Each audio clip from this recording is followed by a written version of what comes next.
छोटा सा किसान था। उसका गांव पहाड़ियों और सूखी जमीनों के बीच बसा हुआ था। गांव का नाम था सोनापुर, लेकिन वहां सोना नहीं, केवल मिट्टी और मेहनत थी। रामू के पास कुल मिलाकर 2.5 बीघा जमीन थी, जो उसे उसके पिता से विरासत में मिली थी। यही जमीन उसकी दुनिया थी, उसका सपना और उसकी मजबूरी भी। रामू हर सुबह सूरज निकलने से पहले उठ जाता।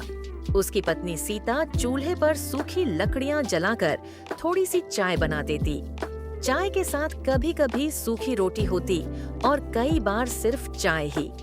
रामू बिना शिकायत किए चाय पीता और अपने बैल मोहन और सोहन को लेकर खेत की ओर निकल पड़ता। पिछले 3 साल से बारिश धोखा दे रही थी, कभी ज्यादा कभी बिल्कुल नहीं। साहूकार का कर्ज बढ़ता जा रहा था।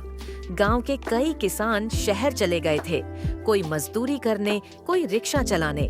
रामू भी कई बार सोचता, लेकिन उसकी आत्मा उसे खेत छोड़ने नहीं देती थी। रामू का एक बेटा था, गोलू। वह गांव के सरकारी स्कूल में 5वीं कक्षा में पढ़ता था।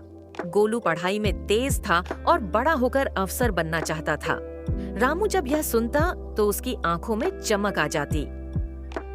मेरा बेटा मिट्टी में नहीं, कुर्सी पर बैठे। वह मन ही मन सोचता। 1 साल हालात और बिगड़ गए।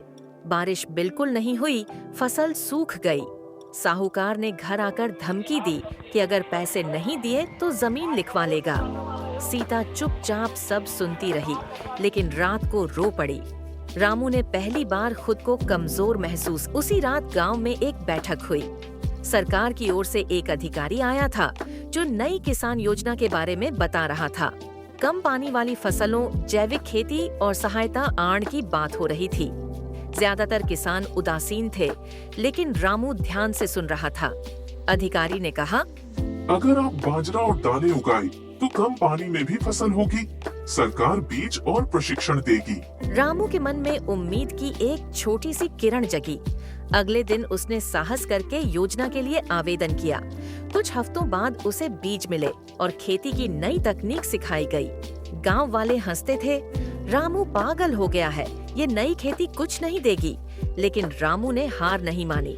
उसने खेत में बाजरा बोया, जैविक खाद डाली और पानी की हर बूंद बचाई।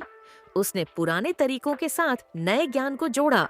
कुछ महीनों बाद जब हल्की बारिश हुई तो रामू की फसल खड़ी रही, जबकि बाकी खेतों में नुकसान हुआ। पहली बार रामू ने मुस्कुराकर आसमान की ओर देखा। कटाई के समय उसकी पैदावार उम्मीद से ज्यादा थी। उसने अनाज मंडी में बेचकर साहूकार का आधा कर्ज चुका दिया। घर में महीनों बाद ठीक से खाना बना। गोलू की स्कूल फीस भी समय पर भर दी गई। एक दिन गोलू ने कहा, बाबा, मैं बड़ा होकर खेती को ही बदलना चाहता हूँ, ताकि कोई किसान दुखी न रहे। रामू की आंखों में आंसू आ गए, खुशी के।